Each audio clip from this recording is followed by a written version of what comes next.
नमस्कार। फिटनेस और सेहत की दुनिया में आजकल एक नाम बहुत सुनने को मिलता है, हर्बलाइफ। हाँ, बिल्कुल काफी चर्चा में रहता है। वजन कम करने और मतलब बेहतर सेहत के वादे के साथ ये एक जाना पहचाना ब्रांड बन चुका है।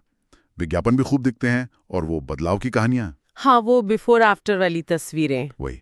लेकिन क्या ये जो चमकदार विज्ञापन है और ये कहानियां, इनके पीछे की तस्वीर हमेशा उतनी ही साफ होती है? अक्सर नहीं। देखिए, स्वास्थ्य से जुड़े मामलों में ना खासकर सतह के नीचे देखना और गहराई से समझना बहुत जरूरी हो जाता है। क्यों? क्योंकि बात सीधे सेहत से जुड़ी होती है। छोटी सी चीज भी बड़ा असर डाल सकती है। बिल्कुल। इसीलिए आज हम हर्बलाइफ से जुड़े कुछ ऐसे पहलुओं पर बात करेंगे जिन पर शायद कम ध्यान जाता है। जैसे कि इसके संभावित दुष्प्रभाव क्या हो सकते हैं, इससे जुड़े विवाद और वो चिंताएं जो अक्सर बताई नहीं जाती। हाँ, और देखिए, हमने जो भी जानकारी जुटाई है, कहाँ से ली है ये जानकारी, मतलब सोर्स क्या है? ये कुछ हेल्थ आर्टिकल्स हैं, न्यूज़ रिपोर्ट्स हैं और कुछ रियल केस स्टडीज भी हैं हर्बलाइफ यूजर्स की। ओके। तो मकसद यही है कि इन स्रोतों के जरिए समझें कि भाई रिस्क क्या है, चिंताएं क्या हैं जो लोग बता रहे हैं। ठीक है, तो चलिए इस विषय की तह तक जाते हैं। शुरुआत करते हैं ये समझने से कि हर्बलाइफ आखिर है क्या, कंपनी क्या है ये? जरूर। हर्बल लाइफ देखिए, ये 1980 में शुरू हुई थी। काफी पुरानी है मतलब। हाँ, पुरानी है और ये एक ग्लोबल कंपनी है। ये मल्टी लेवल मार्केटिंग यानी MLM मॉडल पर काम करती है। MLM model? अच्छा, ये वो नेटवर्क वाला सिस्टम। हाँ, वही।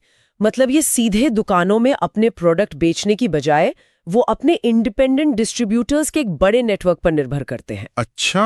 हाँ, ये डिस्ट्रीब्यूटर ना सिर्फ प्रोडक्ट बेचते हैं बल्कि और लोगों को भी अपने नीचे लाते हैं, डिस्ट्रीब्यूटर बनाते हैं। तो कमाई दोनों तरह से होती है, प्रोडक्ट बेचकर भी और टीम बनाकर भी। बिल्कुल, प्रोडक्ट बेचने से भी और फिर जो नीचे टीम है उनकी बिक्री से भी एक हिस्सा मिलता है।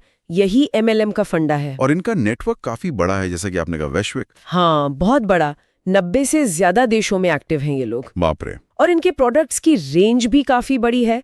डाइटरी सप्लीमेंट्स हैं, प्रोटीन शेक्स हैं, कई तरह की चायें हैं और खास तौर पर वजन घटाने वाले प्रोडक्ट्स, वेट मैनेजमेंट पर काफी फोकस है। लेकिन ये जो स्वतंत्र वितरक होते हैं, इंडिपेंडेंट डिस्ट्रीब्यूटर्स, क्या वे पोषण या स्वास्थ्य के विशेषज्ञ होते हैं? क्योंकि वो तो सीधे लोगों को ये हेल्थ प्रोडक्ट्स बेच रहे हैं। देखिए, स्रोतों के मुताबिक ज्यादातर मामलों में ऐसा नहीं होता। नहीं होते? नहीं, ज्यादातर वितरक आम लोग होते हैं।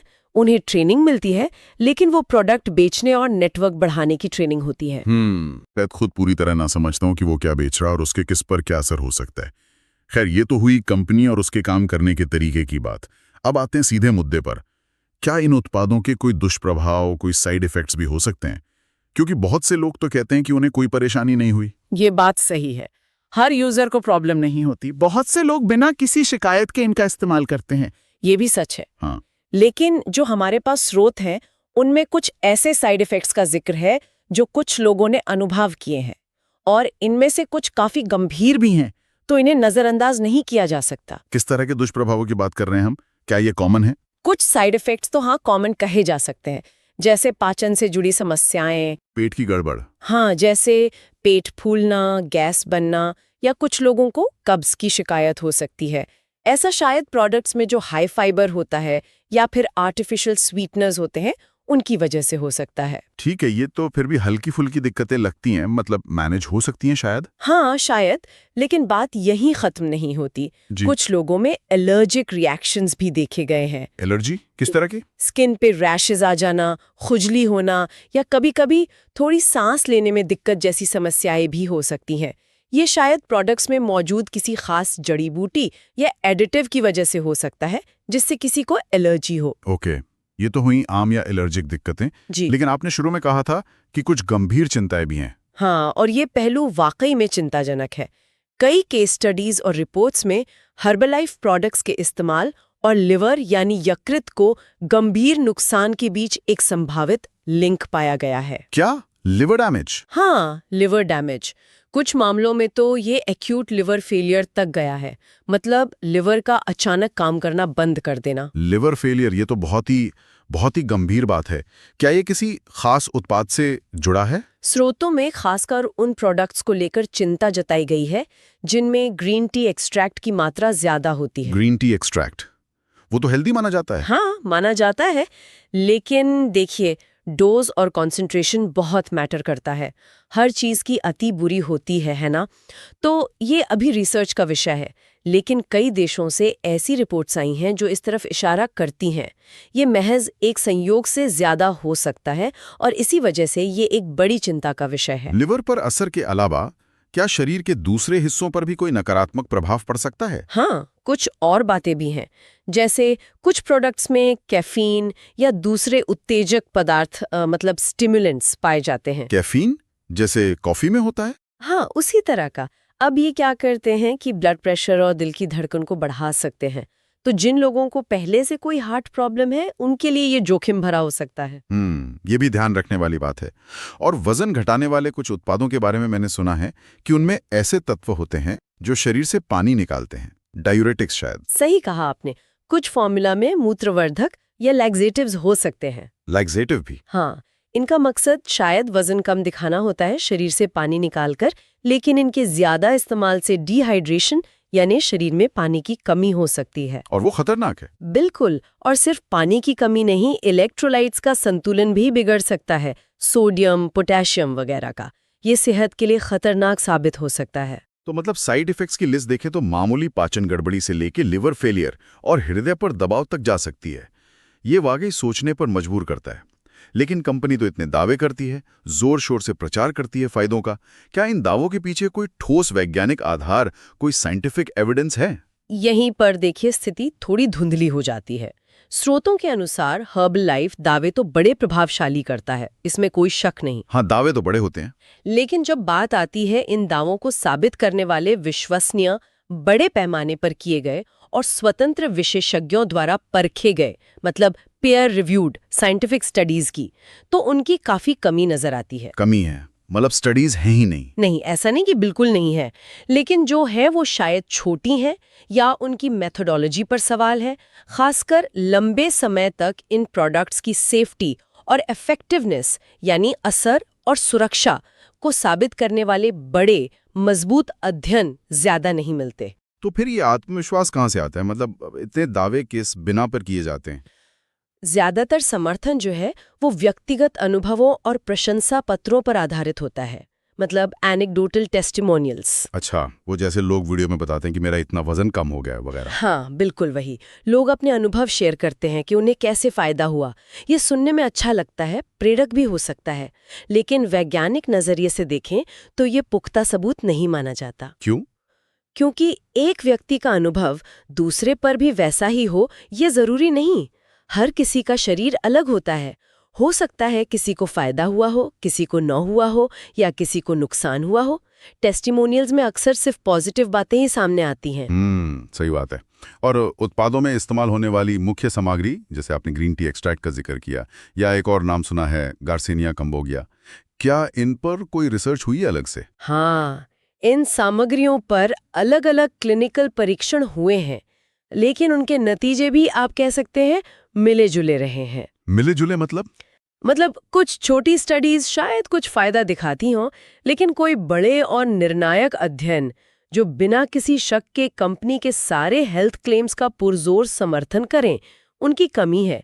कोई स्पष्ट और एकमत वैज्ञानिक सहमति नहीं दिखती इन चीजों को लेकर। इसका मतलब ये हुआ कि उत्पाद की गुणवत्ता और सुरक्षा पर भी सवाल उठ सकते हैं, खासकर अगर मानकीकरण मतलब स्टैंडर्डाइजेशन की कमी हो। बिल्कुल। हर्बल सप्लीमेंट्स के क्षेत्र में ये एक आम चुनौती है। स्टैंडर्डाइजेशन की कमी का मतलब है कि हर बैच में, हर डिब्बे में एक्टिव इंग्रेडिएंट्स की मात्रा एक जैसी हो, ये जरूरी नहीं। हाँ, और रेगुलेशन यानी सरकारी नियमन की कमी का मतलब है कि इन पर निगरानी उतनी सख्त नहीं होती जितनी दवाओं पर होती है। इससे गुणवत्ता और सुरक्षा को लेकर एक अनिश्चितता बनी रहती है। हो सकता है एक ही नाम के प्रोडक्ट की दो अलग-अलग बोतलों में सामग्री की मात्रा या क्वालिटी अलग-अलग हो। आपने लिवर डैमेज के संभावित लिंक का जिक्र किया था। क्या इसका कोई वास्तविक दर्दनाक उदाहरण है जिसे हम देख सकें? क्योंकि ये बातें थोड़ी डरावनी लगती हैं और सिर्फ थियोरी ना लगे। दुर्भाग्य से हाँ, ऐसे मामले सामने आए हैं। स्रोतों में भारत के एक बेहद दुखद मामले का जिक्र मिलता है। भारत में? हाँ, एक 24 साल की महिला जो कथित तौर पर हर्बल लाइफ के formula 1 shake, mix, protein powder और अ फ्रेश एनर्जी ड्रिंक, ये 3 प्रोडक्ट्स इस्तेमाल कर रही थीं। उनकी लिवर फेलियर के कारण मृत्यु हो गई। हे भगवान, सिर्फ 24 साल की? ये तो बहुत ही भयानक है। क्या इस मामले की जांच में कुछ और पता चला? हाँ, रिपोर्ट्स के अनुसार जांच में ये बात भी सामने आई कि जिस डिस्ट्रीब्यूटर से उन्होंने ये प्रोडक्ट्स खरीदे थे, उसके पास इन्हें बेचने का लाइसेंस ही नहीं था। बिना लाइसेंस के बेच रहा था? हाँ, ये घटना उस मुद्दे को और भी गंभीर बना देती है जिसके बारे में हम बात कर रहे थे, डिस्ट्रीब्यूटर्स की योग्यता और रेगुलेशन की कमी। तो ये सिर्फ भारत में हुई एक अकेली दुर्भाग्यपूर्ण घटना थी या ऐसा पैटर्न कहीं और भी दिखा है? मतलब क्या ये आइसोलेटेड केस था? नहीं, स्रोतों के अनुसार ये अकेला मामला नहीं है। हाँ। हर्बलाइफ प्रोडक्ट्स के इस्तेमाल के बाद लिवर संबंधी समस्याओं की ऐसी ही चिंताजनक reports Israel, Spain, Argentina, Switzerland और अमेरिका जैसे कई दूसरे देशों से भी आई हैं। इतने सारे देशों से? हाँ, तो ये एक वैश्विक चिंता की ओर इशारा करता है जिसे नजरअंदाज नहीं किया जा सकता। इसे सिर्फ 1-2 मामलों तक सीमित नहीं माना जा सकता, एक पैटर्न दिखता है। ये मामले तो वास्तव में गंभीर सवाल खड़े करते हैं। क्या इन मुद्दों को लेकर कंपनी को कभी कानूनी मुश्किलों का सामना भी करना पड़ा है? कोई लीगल एक्शन? हाँ, बिल्कुल। हर्बलाइफ दुनिया के कई हिस्सों में कानूनी जांच और मुकदमों का सामना कर चुकी है। अमेरिका में एक बड़ा मामला हुआ था। अमेरिका में? हाँ, क्या हुआ था? वहाँ की फेडरल ट्रेड कमीशन यानी FTC ने कंपनी पर भ्रामक मार्केटिंग प्रैक्टिसेस का आरोप लगाया था। भ्रामक मार्केटिंग मतलब? ये गलत धारणा देना कि डिस्ट्रीब्यूटर बनकर लोग आसानी से बहुत सारा पैसा कमा सकते हैं। FTC का कहना था कि ये सच नहीं था और ज्यादातर लोग पैसा नहीं कमा पाते या बहुत कम कमाते हैं। इस मामले के निपटारे के लिए हर्बलाइफ को $200 मिलियन का भारी जुर्माना भरना पड़ा था। $200 मिलियन? ये तो बहुत बड़ी रकम है। हाँ, बहुत बड़ी। और सिर्फ जुर्माना नहीं, उन्हें अपने बिजनेस मॉडल में काम करने के तरीके में बदलाव करने पर भी सहमति देनी पड़ी थी। ये दिखाता है कि रेगुलेटर्स ने उनके तरीकों को कितना गंभीर माना। और भारत में क्या स्थिति हुई है? भारत में भी, जैसा कि हमने उस दुखद मामले में देखा, बिना लाइसेंस वाले डिस्ट्रीब्यूटर्स के काम करने पर सवाल उठे हैं और कुछ मामलों में कार्रवाई भी हुई है। रेगुलेटरी निगरानी को लेकर चिंताएं यहाँ भी बनी हुई हैं। कानूनी पछड़ों के अलावा क्या कंपनी के बिजनेस मॉडल यानी MLM को लेकर कोई नैतिक चिंताएं, कोई एथिकल कंसर्न्स भी उठाई जाती हैं? निश्चित रूप से MLM मॉडल की अक्सर आलोचना होती है। कई लोग इसे पिरामिड स्कीम के करीब मानते हैं, हालांकि कंपनियां इससे इनकार करती हैं। आलोचना क्यों होती है? आलोचकों का कहना है कि ये मॉडल डिस्ट्रीब्यूटर्स पर बहुत ज्यादा दबाव डालता है कि वो अग्रेसिव तरीके से बिक्री करें, मतलब बस बेचो बेचो बेचो। हाँ। और उससे भी ज्यादा दबाव होता है नए लोगों को अपने नीचे नेटवर्क में शामिल करने का। कई बार फोकस प्रोडक्ट की जरूरत या क्वालिटी से ज्यादा नेटवर्क बढ़ाने पे हो जाता है। और वो डिस्ट्रीब्यूटर्स की योग्यता वाला मुद्दा तो है ही, जिसका हमने पहले भी जिक्र किया। वो भी तो एक नैतिक सवाल है। हाँ, वो एक बहुत बड़ी नैतिक दुविधा है। सोचिए, डिस्ट्रीब्यूटर जिनके पास अक्सर पोषण या चिकित्सा की कोई खास ट्रेनिंग या विशेषज्ञता नहीं होती। अब भ्रामक दावों मतलब मिसलीडिंग क्लेम्स को लेकर है। कई बार प्रोडक्ट्स के फायदों को बड़ा चढ़ाकर बताया जाता है, जिनके पीछे ठोस वैज्ञानिक सबूत नहीं होते। जैसे ये दावा करना कि प्रोडक्ट किसी बीमारी का इलाज कर सकता है या बिना किसी और कोशिश के सिर्फ शेक पीने से गारंटीड वजन कम हो जाएगा। क्योंकि ये डाइटरी सप्लीमेंट्स है, इन पर दवाओं जैसी सख्त रेगुलेटरी जांच, जैसे अमेरिका में FDA करती है, नहीं होती। हाँ, ये बात है। तो इसका फायदा उठाकर कई बार ऐसे दावे किए जाते हैं जो ग्राहकों को गुमराह कर सकते हैं। लोग सोचते हैं कि ये कोई चमत्कारी इलाज है, जबकि शायद ऐसा ना हो। तो आज की इस पूरी बातचीत का अगर हम सार निकालें तो मुख्य बातें क्या हैं जिन पर ध्यान देना चाहिए? क्या टेकअवेज हैं? देखिए, हर्बलाइफ एक ऐसा ब्रांड है जो लोगों को बेहतर दिखने और महसूस करने में मदद करने का वादा करता है। और इसमें कोई शक नहीं कि कई लोगों के लिए शायद ये काम करता भी हो, उन्हें अच्छे रिजल्ट्स मिलते हो। हाँ, ये भी एक पहलू है। बिल्कुल। लेकिन हमारे सामने जो स्रोत हैं वे एक दूसरी तस्वीर भी दिखाते हैं। वो तस्वीर है संभावित दुष्प्रभावों के जोखिम की, जिसमें लिवर डैमेज जैसी गंभीर समस्याएं तक शामिल हो सकती हैं, और साथ ही इन प्रोडक्ट्स के असर और सुरक्षा को लेकर पुख्ता बड़े पैमाने पर किए गए वैज्ञानिक सबूतों की कमी है। सही। और इसके साथ ही कंपनी का इतिहास कानूनी और नैतिक सवालों से घिरा रहा है, खासकर उनकी मार्केटिंग रणनीतियों और MLM बिजनेस मॉडल को लेकर। और डिस्ट्रीब्यूटर्स की योग्यता पर भी गंभीर प्रश्न चिन्ह है। सही कहा। ये सब मिलकर एक ऐसी तस्वीर बनाते हैं जिसमें वादों के साथ साथ गंभीर चिंताएं भी जुड़ी हुई हैं। ये सिर्फ एक सफल बिजनेस की कहानी नहीं है, इसके कई और थोड़े कॉम्प्लिकेटेड पहलू भी हैं। तो आखिर में उन लोगों के लिए क्या सलाह है जो इन उत्पादों को इस्तेमाल करने के बारे में सोच रहे हैं या शायद कर भी रहे हैं? उन्हें क्या करना चाहिए? सबसे अहम सलाह है जागरूक बने, आंखें और कान खुले रखें और सवाल पूछें। किसी भी हेल्थ सप्लीमेंट या वजन घटाने के प्रोग्राम को शुरू करने से पहले सिर्फ मार्केटिंग या किसी डिस्ट्रीब्यूटर के कहने पर यकीन ना करें। खुद रिसर्च करें। हाँ, खुद रिसर्च करें। पता करें कि प्रोडक्ट में क्या है, उसके संभावित फायदे क्या हैं और उससे भी जरूरी संभावित नुकसान या साइड इफेक्ट्स क्या हो सकते हैं। और शायद किसी विशेषज्ञ की राय लेना सबसे बेहतर होगा, डॉक्टर या डाइटिशियन। निश्चित रूप से सबसे समझदारी भरा कदम यही है। किसी योग्य स्वास्थ्य पेशेवर जैसे आपके फैमिली डॉक्टर या कोई रजिस्टर्ड डाइटिशियन से सलाह लें। वे आपकी व्यक्तिगत स्वास्थ्य स्थिति, आपकी ज़रूरतों और आपके रिस्क फैक्टर्स को ध्यान में रखते हुए सही मार्गदर्शन दे सकते हैं। वो बता सकते हैं कि ये प्रोडक्ट आपके लिए सही है या नहीं। बिल्कुल, वे बता सकते हैं कि क्या ये उत्पाद आपके लिए सुरक्षित और प्रभावी है या फिर आपके लिए कोई और बेहतर, ज़्यादा सुरक्षित विकल्प मौजूद है। जाते जाते एक सवाल श्रोताओं के मन में छोड़ जाते हैं सोचने के लिए। ये पूरी स्थिति, ये हर्बलाइफ का मामला एक बुनियादी सवाल उठाता है। जब किसी स्वास्थ्य उत्पाद के बारे में व्यक्तिगत अनुभव, जो शायद बहुत पॉजिटिव हों, और वैज्ञानिक प्रमाण, जिनकी कमी हो सकती है या जो जोखिम दिखाते हैं, के बीच इतना बड़ा अंतर हो, तो एक आम इंसान, एक उपभोक्ता, उसे किस पर कितना भरोसा करना चाहिए? और इसी से जुड़ा एक और गहरा सवाल ये है कि क्या स्वास्थ्य और कल्याण, मतलब हेल्थ और वेलनेस जैसे इतने संवेदनशील क्षेत्र में मल्टी लेवल मार्केटिंग जैसा बिजनेस मॉडल वाकई फिट बैठता है? क्या ये सही मॉडल है सेक्टर के लिए?